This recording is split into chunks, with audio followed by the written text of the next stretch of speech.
Ambassador, Mr. Ahmad Al-Saleh, distinguished guests, and most importantly, the youngsters sitting in the audience. First of all, I must thank Sri Nagaraj Rao and his wife for this kind invitation to visit Kuwait. I have been receiving this invitation for the last several years, but somehow my itinerant life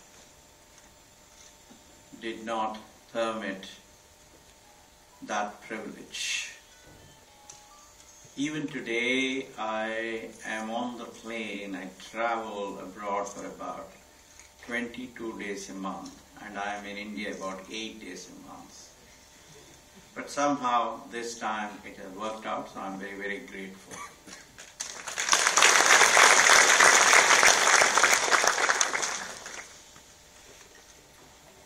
I have read a little bit and heard a lot about this great country. This is a country that has offered extraordinary opportunities to a sizable number of Indians and indirectly to their families. Therefore, before I go further, I would like to offer my sincere thanks and my expression of deep gratitude to this nation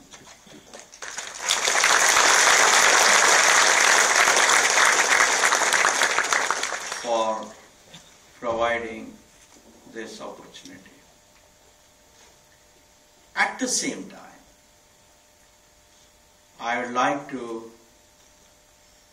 request, and in the case of youngsters, advise that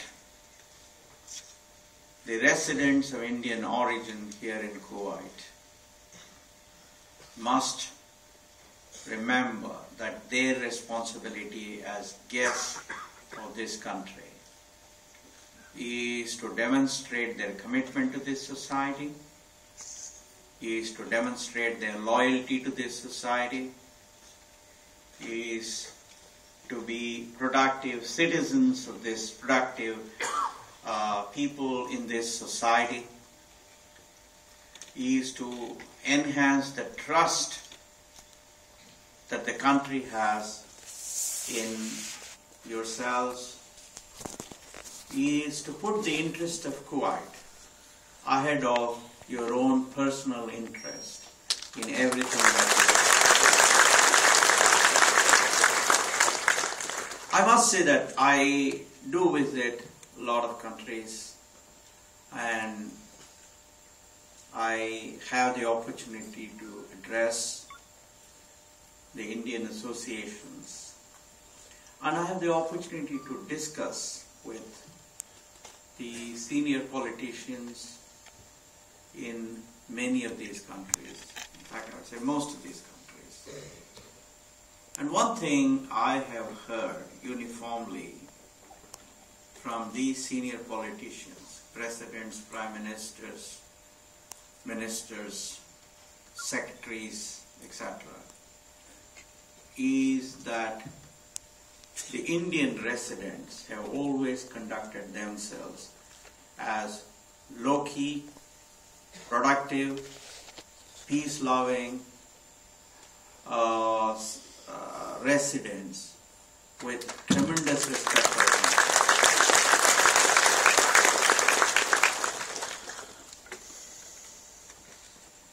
The organizers have requested me to speak on entrepreneurship and how that can change the society.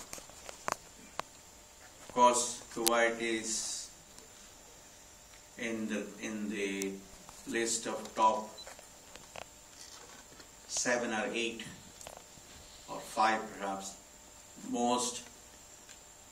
the highest per capita GDP in the world, and therefore the need for enhancing prosperity may not be as compelling as it is in the case of India or China or Indonesia or Brazil or other countries. But even then,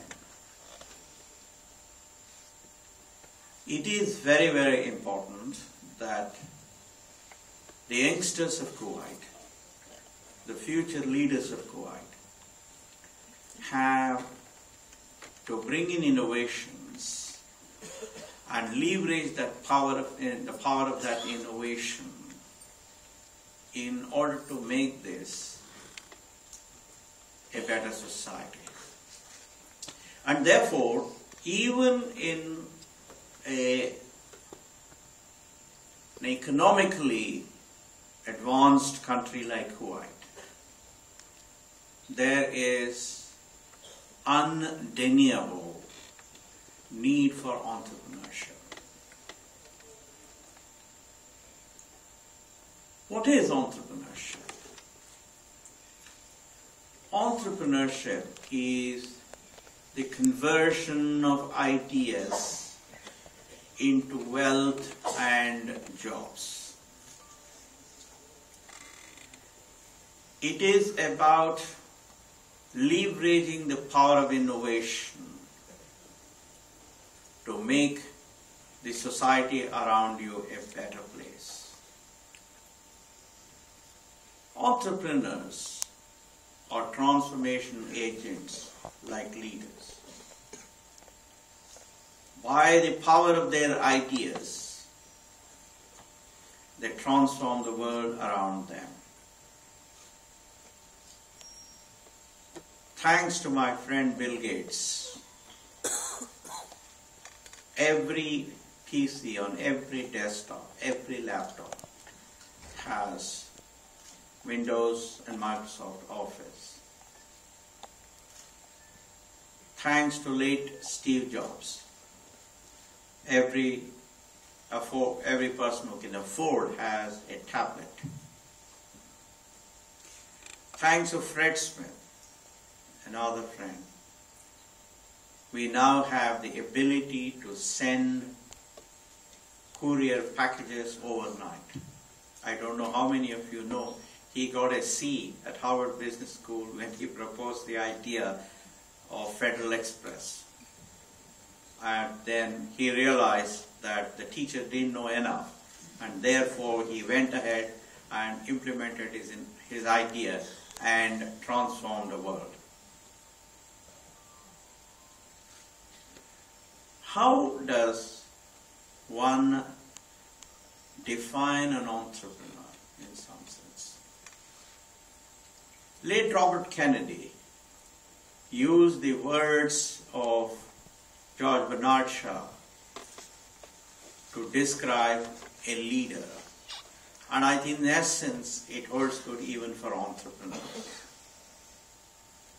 He said, and I quote him, "Most people see things as they are and wonder why. I dream of things that never were and then say, why not?"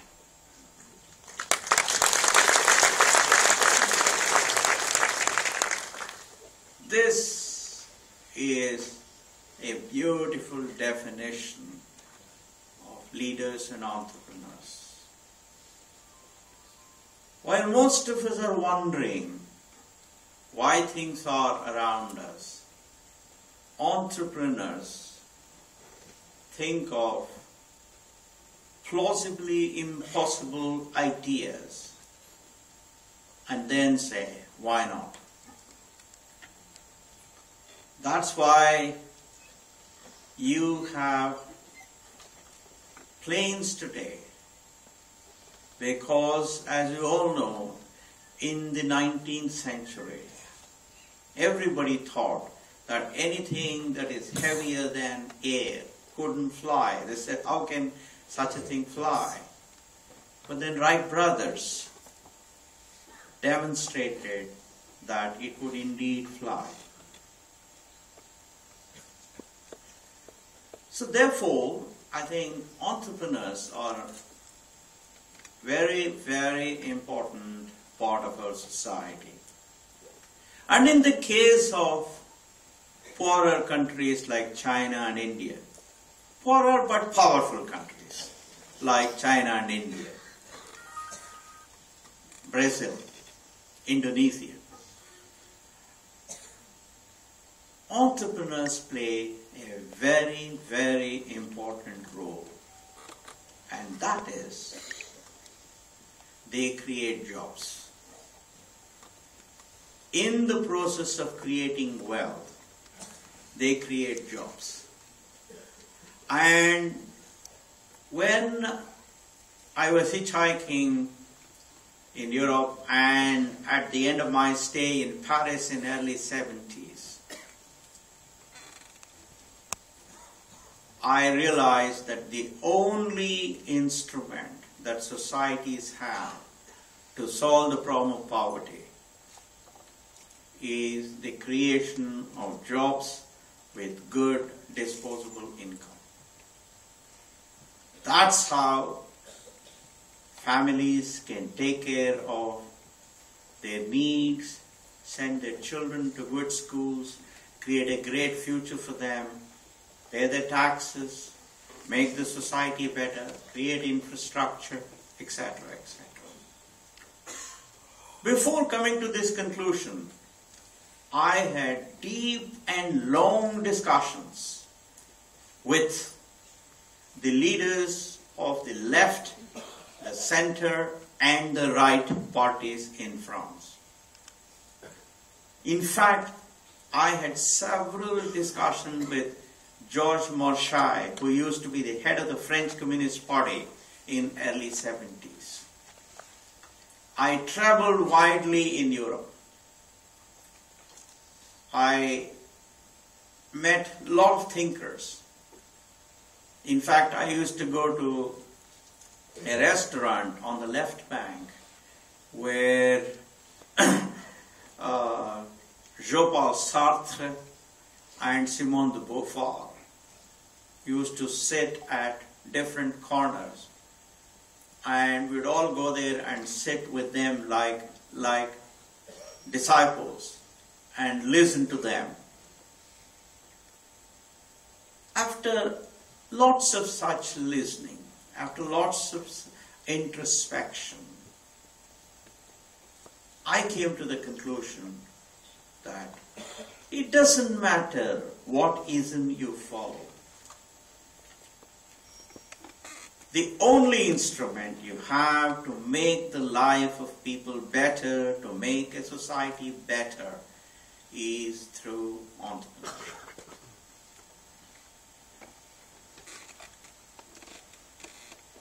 This idea was in some way reinforced when I spent 11 months on the road hitchhiking from Paris to my hometown Mysore in 1974, spending all of $450 in 1 year. In other words, about $1.20 a day. I mostly slept on platforms in railway stations. I mostly ate free food, but I had wonderful time. I had wonderful time.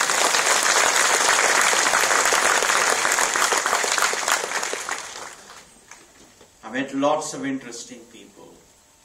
But the net result of that journey was confirmation of my belief that only those societies that created an environment of equal opportunity for every citizen to pursue his or her ideas through entrepreneurship.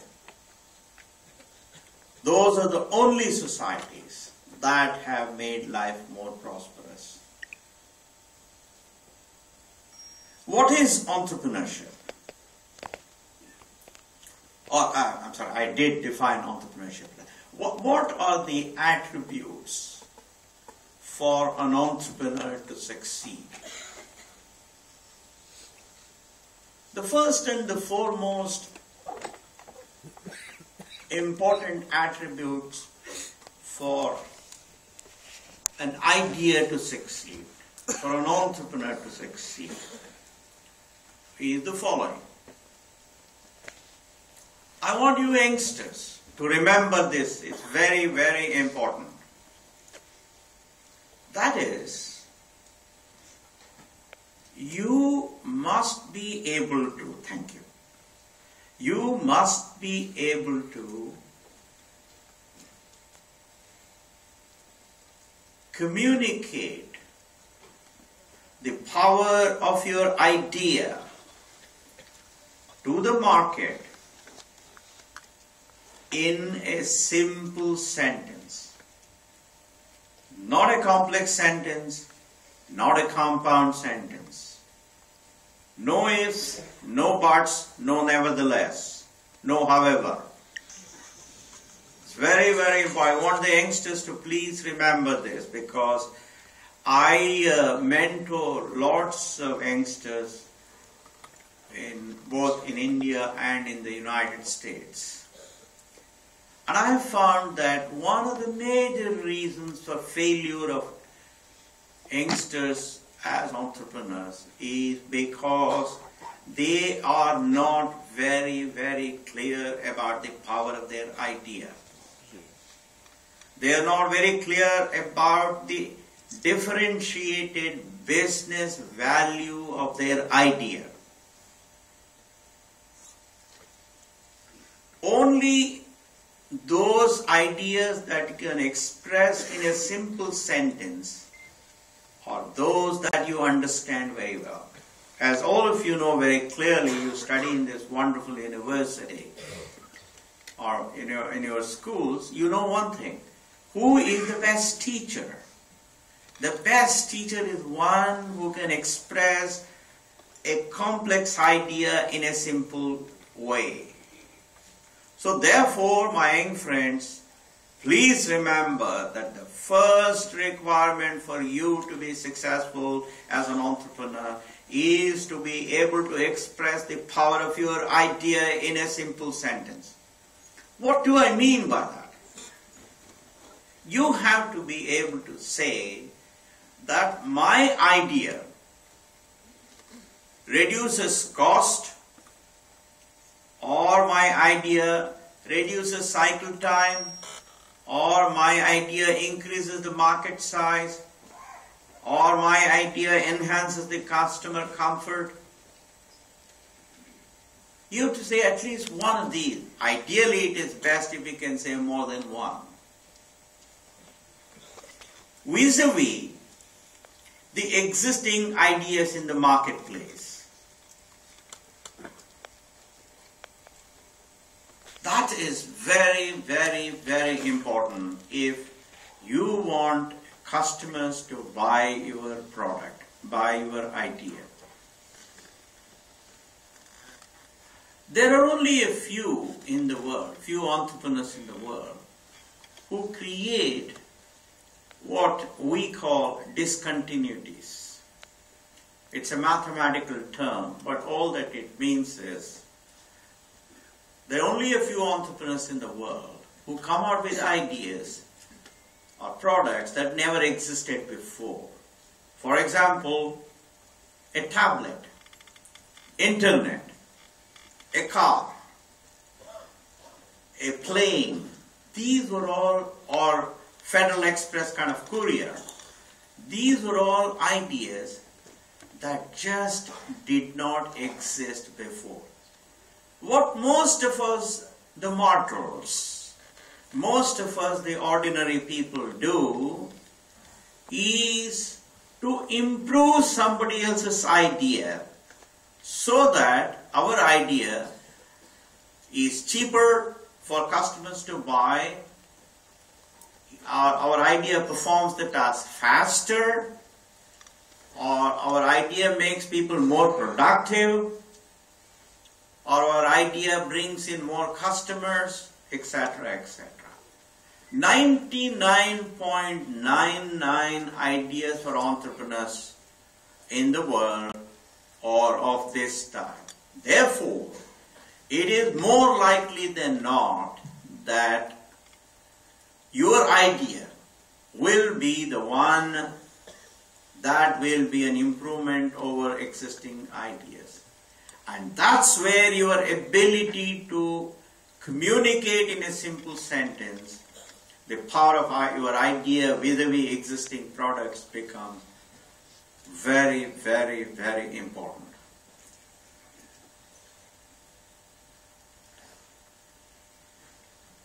What was our idea?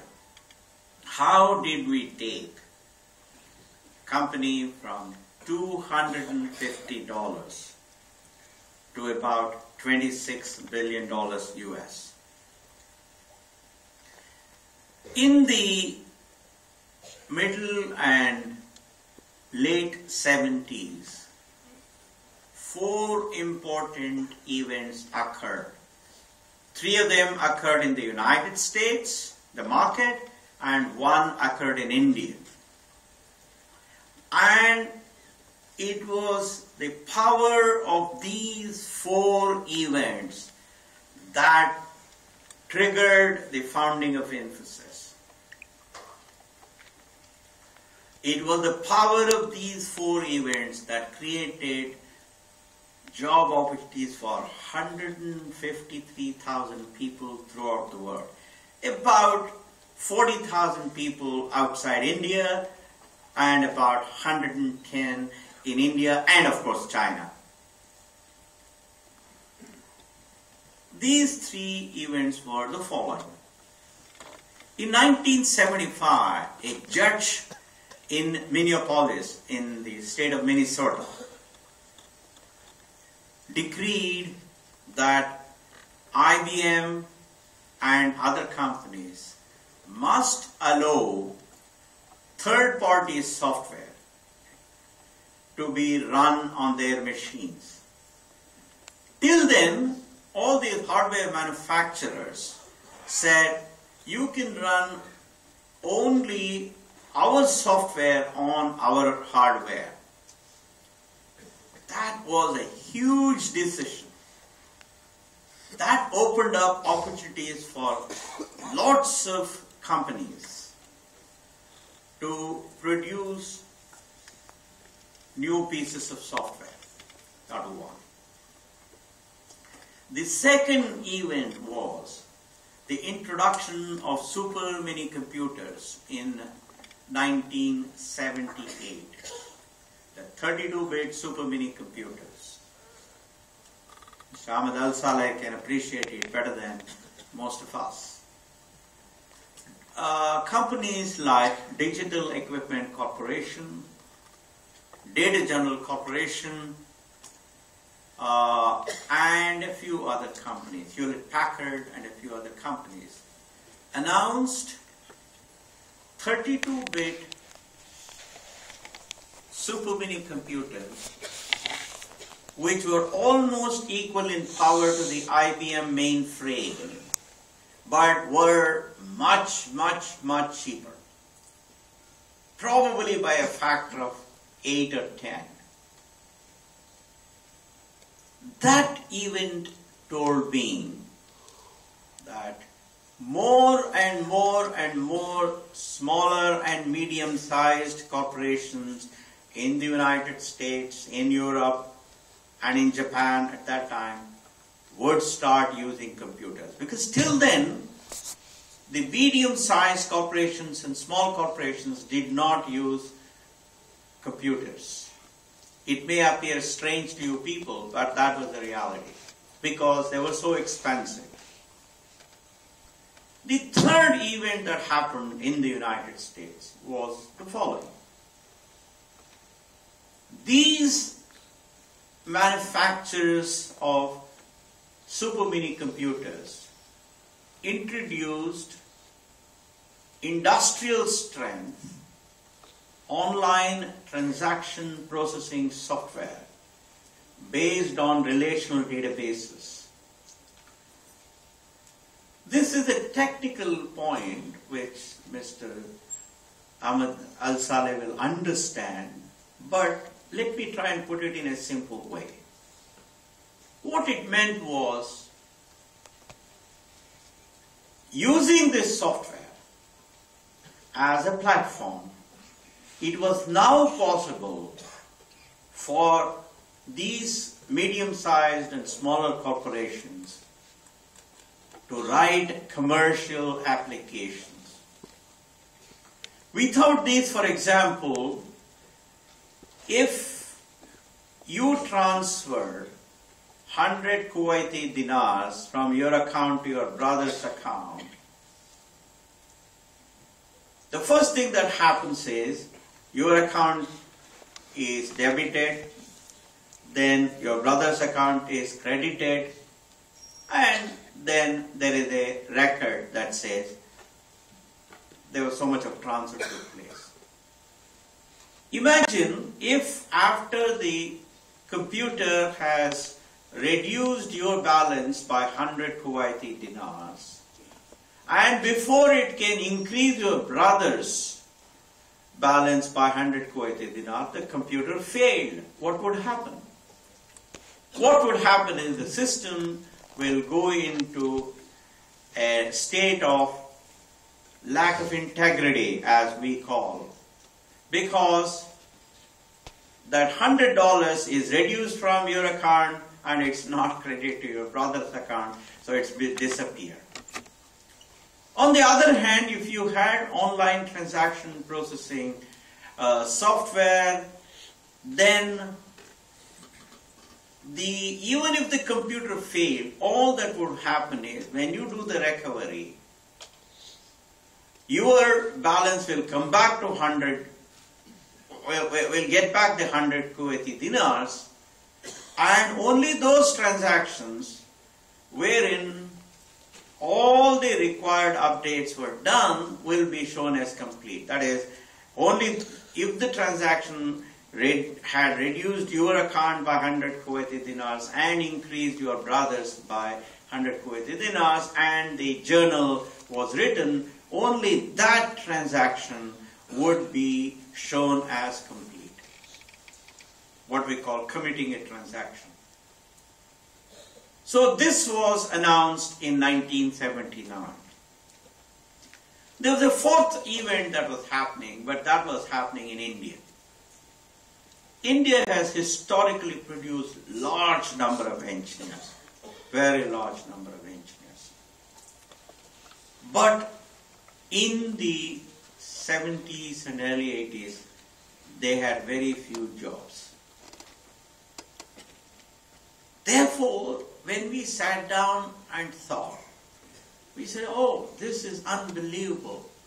We now know that the market in the West, particularly in the United States, is going to explode exponential thanks to the first three events that I talked about. On the other hand, there is an extraordinary supply of talent in India. These engineers are hardworking, they are dedicated, they are committed, they have integrity, etc., etc. We said, why can't we connect this demand in the West with the supply in the East or in India and create a great opportunity to create wealth for ourselves, billions of dollars of wealth for ourselves, and jobs for hundreds of thousands of people. That's how Infosys was founded.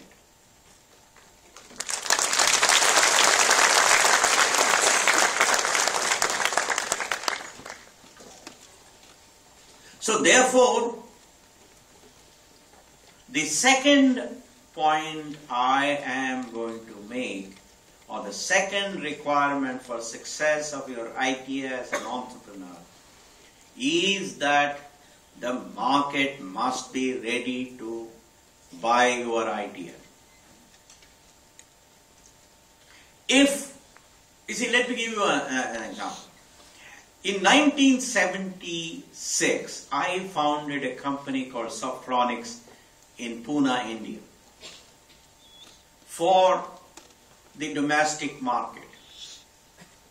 But I pretty quickly, within a matter of 8 months, I realized that the Indian market was not yet ready to buy software because there were not too many computers, there were too many restrictions by the government, and therefore I knew I was going to fail. And one of the good things that I did was I closed Softronics pretty quickly. I set aside my ego and I said, look, I was not smart enough to think of this, and therefore now let me wait till there is a better environment for my idea. So, my young friends, I want you people to realize that no matter how smart your idea is, if the market is not willing to buy your idea, you're not going to succeed. Let me give you another example of how even extraordinary ideas may not succeed. When I was working in Paris in the 70s, 70, 71, 72, Philips came out with a wonderful mini computer. That means a 16-bit small computer. By then, Digital Equipment Corporation, Hewlett-Packard, and Data General had come out with similar computers in the US. And they were successful even in Europe.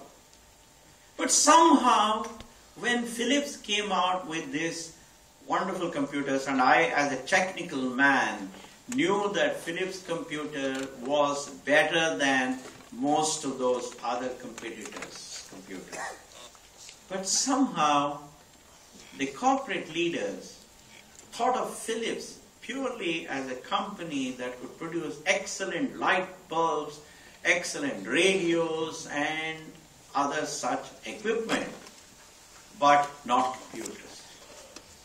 So therefore, the corporate leaders, the early adopters of this idea, just didn't warm up to Philips at all. And Philips, in spite of having produced a wonderful computer, had to close down its computer manufacturing. So please remember that not only should you be able to express the power of your idea in a simple sentence, the market must be ready to listen to that idea, market must be ready to appreciate that idea, market must be willing to put dollars and cents on the table for you to succeed. Now let me come to the third attribute.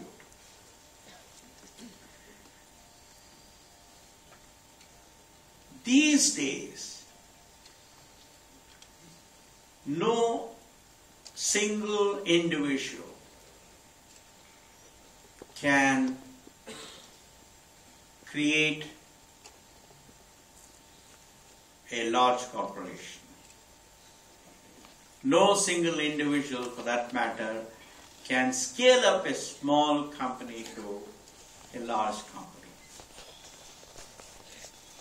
And you need complementary strengths for succeeding as a company. What do I mean by complementary strengths? I mean, you may have a wonderful technological idea, but you need with you people who understand sales and marketing. You need experts in finance. You need experts in human resources development. You need experts in actual production technologies. Only when you can bring such people together, then there is a possibility that you will scale up your ideas. Let me give you a data point on that.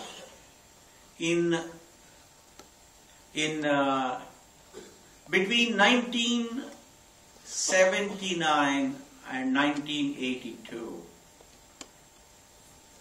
there were 13 people who founded companies like we did in India. Not one, not two, 13. They were all very smart people. But Infosys was the only one from that group which came up so high.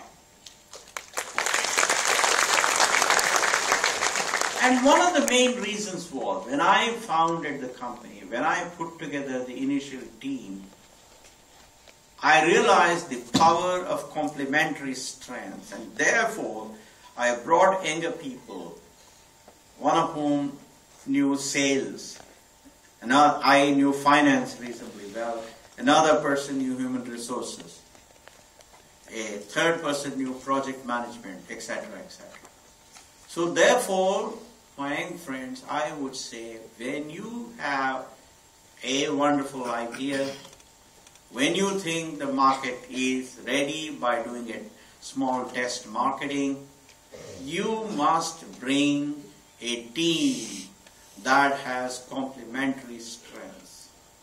In technical words, we say you must bring a team that has mutually exclusive and collectively exhaustive set of expertise, experience, and skills. What is the next one?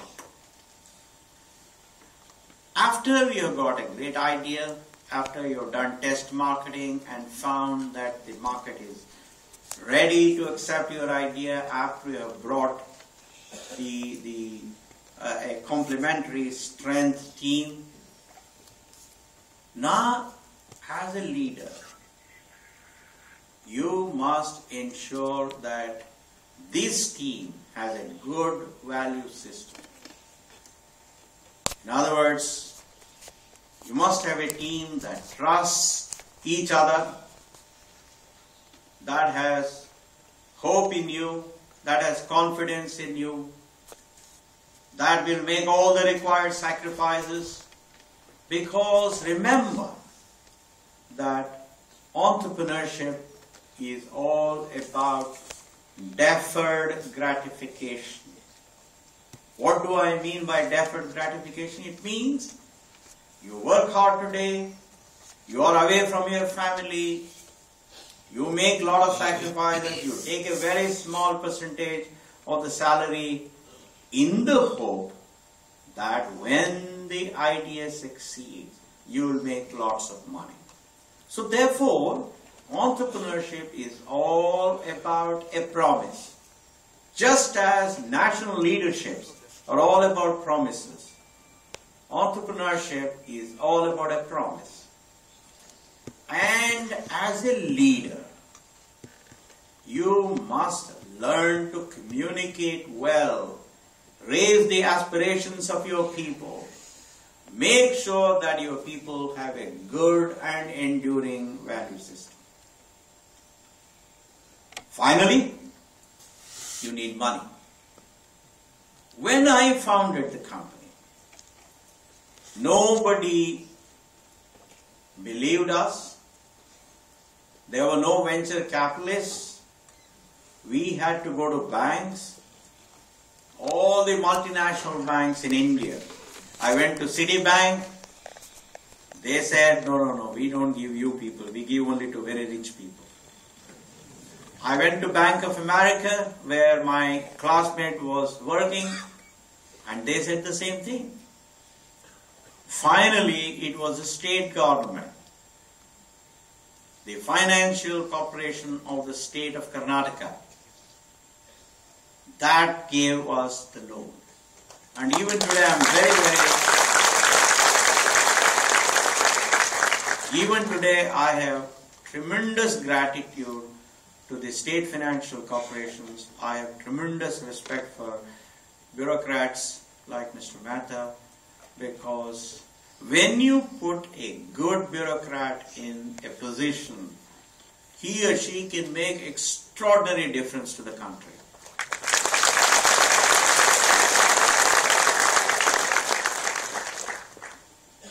But today, that's not your problem, because there are so many venture capitalists who are ready to give you money. So money will not be your problem. In fact, I would advise you to be very, very careful in accepting money from venture capitalists. I happen to be one, but even then I will advise you.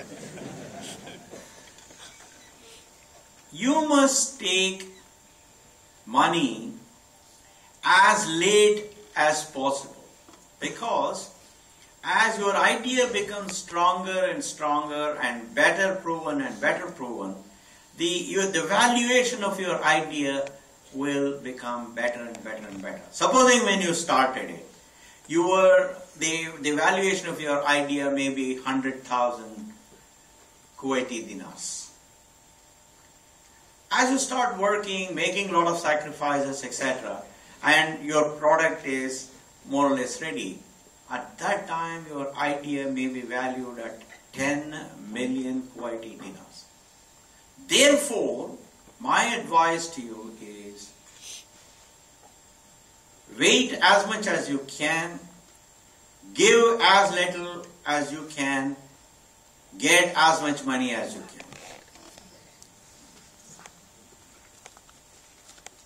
Now, I have gone on and on and on, but I think let me stop here, because I have spoken for about 45 minutes. I would be very happy to answer your questions. But remember once again that you must have an idea whose differentiated business value proposition can be expressed in a sentence. You must find out if the market is ready for your idea. You must bring a team with complementary strength and an enduring value system. The money will come, and then take money as late as possible in your development cycle, so that you give away very little of your equity and raise as much money as possible. If you followed these principles, I believe that you would have enhanced the probability of your success. Even then, nobody can guarantee that you will succeed 100%, because there's so many things that could happen. Somebody else may release the same idea slightly ahead of you, because he or she may be working on it a little bit longer. But if you followed these 4 things that I talked about, then you are enhancing the probability of success of your idea. Now let me stop here. I thank you for listening to me. I hope I made some sense, and I would like to answer your questions, but as I've always done, I have a set of rules. The questions will have to be alternately from a woman and a man, and the first question must come from a woman.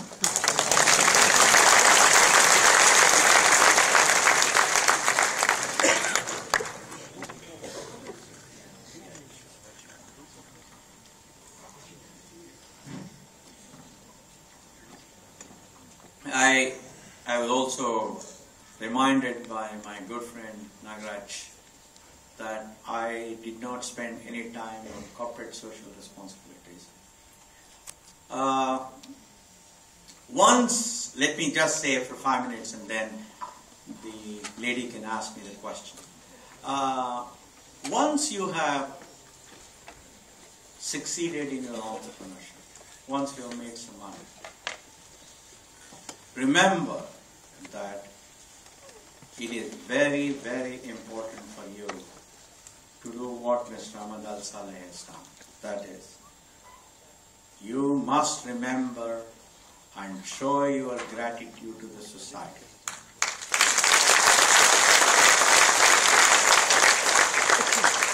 There is a very important reason, very practical reason, and that is, after all, it is the society that contributes customers. It is the society that contributes employees to your organization. It is the society that contributes investors in your organization. It is the society that elects politicians who frame policies so that your organization can succeed. It is the society that contributes bureaucrats who actually implement those policies. Therefore, unless you have the goodwill of the society, unless you live in harmony with the society, you will not be a long-term corporation.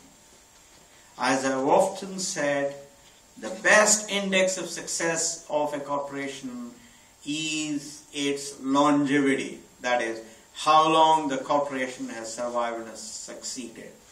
That's why I have a lot of respect for IBM and GE, etc., which have been in existence for 100 plus years.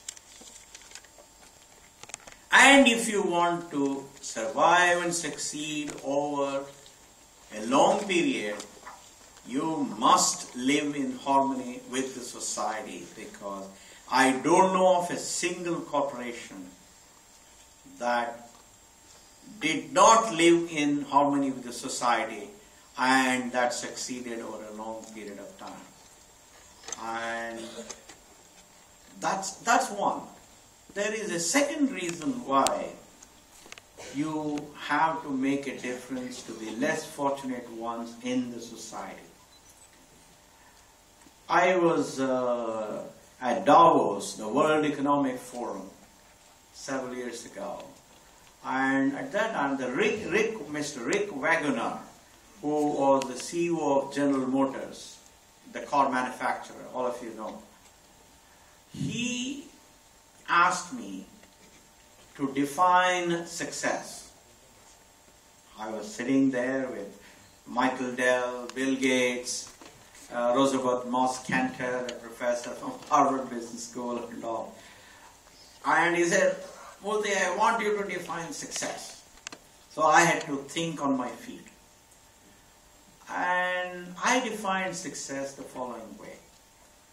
I said, success to me is if I can bring smile onto the face of people when I enter a room.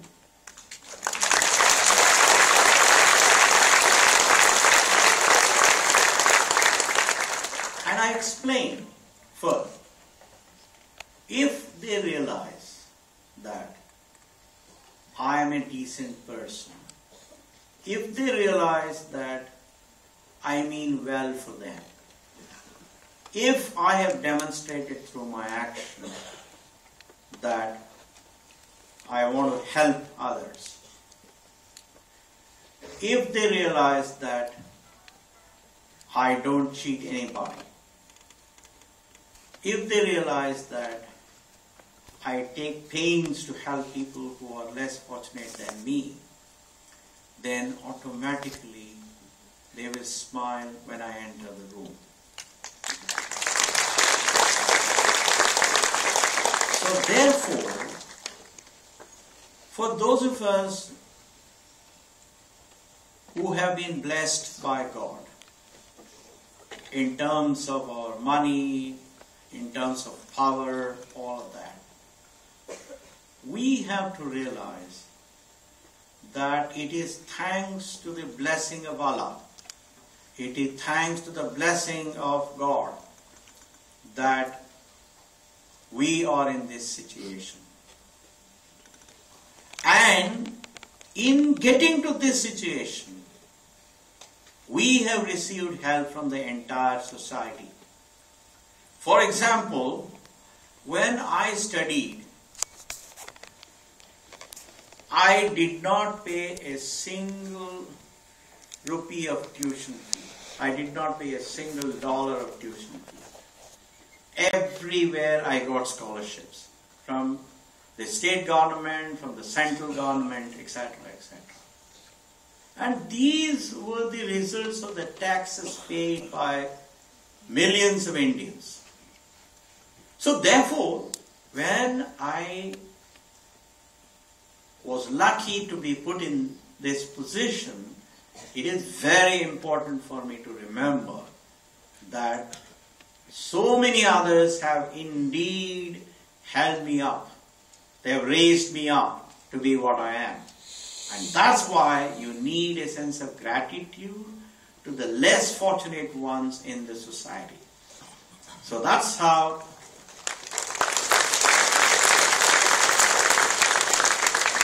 corporate social responsibility becomes very important. Generally, it is my wife who speaks a lot about these since she is not here.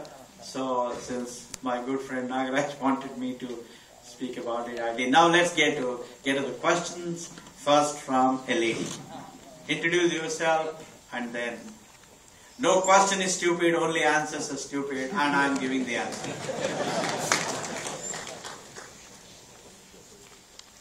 Dear Mr. Murthy, I am Indira Kapadia. The speech was very inspiring. I'm 58 years old and I'm all ready to start a business. Wonderful. Wonderful. I have a question. My son was born in Kuwait and moved to Canada, studied there, and now he's relocated to Mumbai again. He's a computer engineer from Waterloo, and he wants to start a business there. But we as parents, and knowing India and the financial system and how it's a big problem from the government to get money, what do you suggest? Should we, as parents, we give him this negative idea about India where finance is concerned. So what do you feel, and about what we hear about what's happening in India now? No, I don't think you should have any negative idea of India at this stage. This is the time when you should have the most positive idea of India. I travel to about 80 countries in a year. And I can tell you that India is one of the countries where lots of things are happening, where entrepreneurs are vying with each other to come out with new products, new ideas. In fact, I serve as the advisor to the Prime Minister of a very important Asian country in Southeast Asia. And I don't want to name it because my idea is not to say anything negative about that country. And every time we go there, the Prime Minister has a habit of meeting with each one of us for 1 hour, one-on-one. Only the Prime Minister and me, nobody else is there. So he asked me what I thought about entrepreneurship drive in his country. And this is how I answered. I said, Mr. Prime Minister, if you come to Bangalore, you will see that we have lots of problems. Traffic is a problem, electricity is a problem, everything is a problem. But I said, I receive email from 50 youngsters who want to make a difference to their ideas. I said, in your country, you have built excellent roads. You have built wonderful buildings. You have great airport. You have so many wonderful hotels. But I don't see that hunger in your youth. So therefore, and of course he's a very open-minded man, a good friend of mine, a very powerful Prime Minister of a few years ago. And of course, before I said all of it, I told him, I said, I hope you won't get upset with me, because if you want honest opinion from me, I'll give you. So he said he would try. So the point I'm making is simply this. Just because people are going through difficulties, just because people are working very, very hard, just because they see challenges, does not mean that that society is not a vibrant society. That does not mean that that society is not making progress. In fact, it's the other way around. Only when you see problems, only when you see challenges, that's when your mind will be invigorated to work hard, to come out with some good ideas. So please do not ever discourage your son. Let him try. If there is no certainty that his ideas may work, but who knows, he may transform the world. Let him try, let him give his thing, and let me tell you, there is no shortage of money in India. Please, if you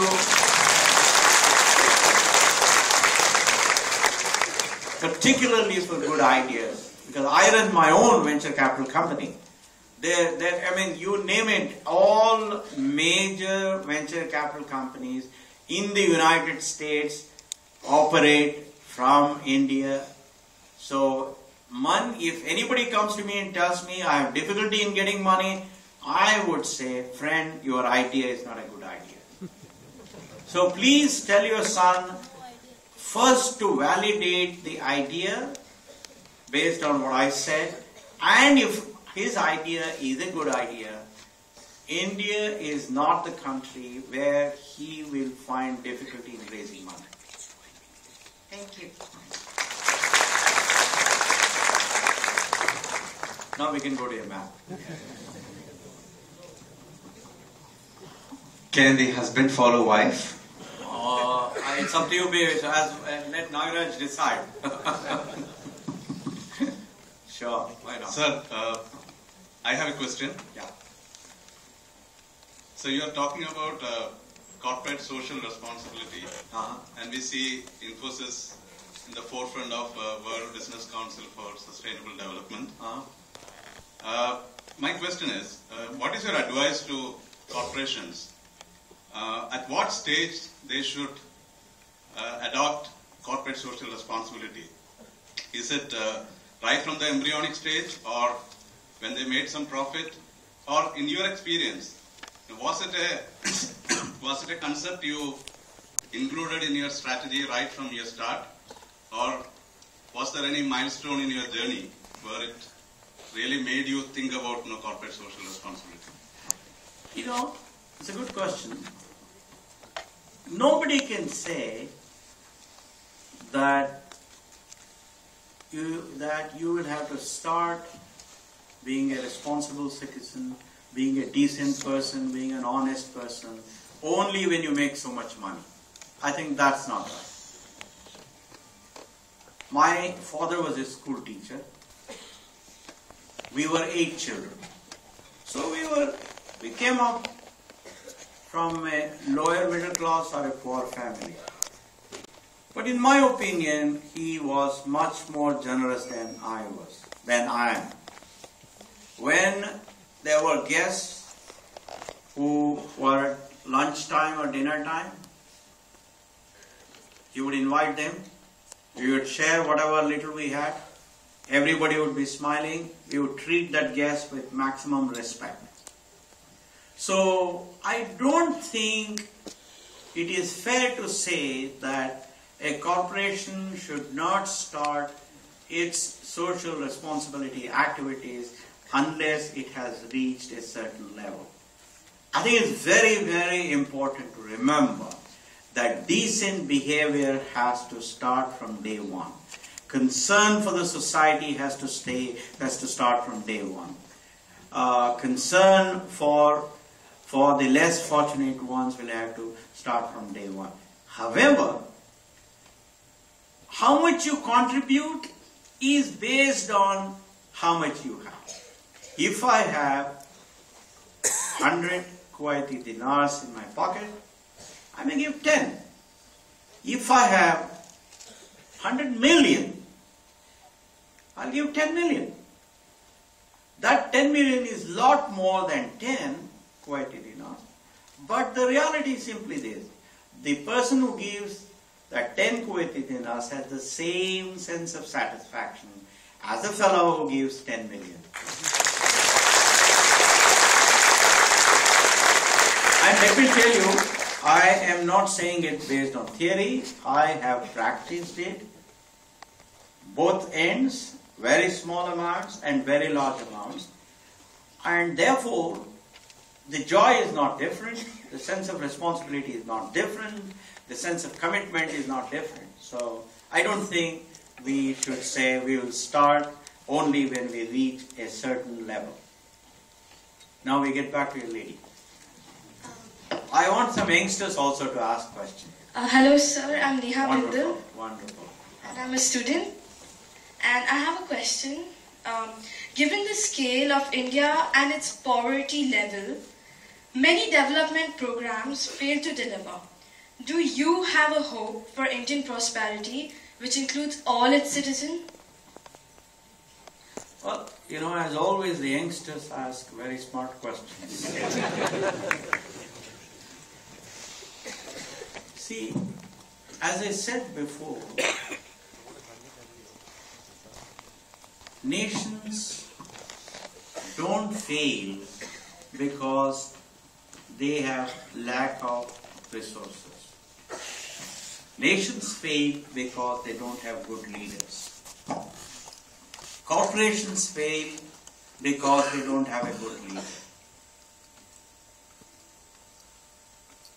Switzerland has very little natural resources, but today it's a very rich country. Singapore has very little natural resources, it's just a small country, but still it has made itself a developed nation. So my answer to you would be the poverty that you see around in India. Of course, India has made tremendous progress. I mean, I never ever thought 30 years ago that we would get to this level of progress. Never. But,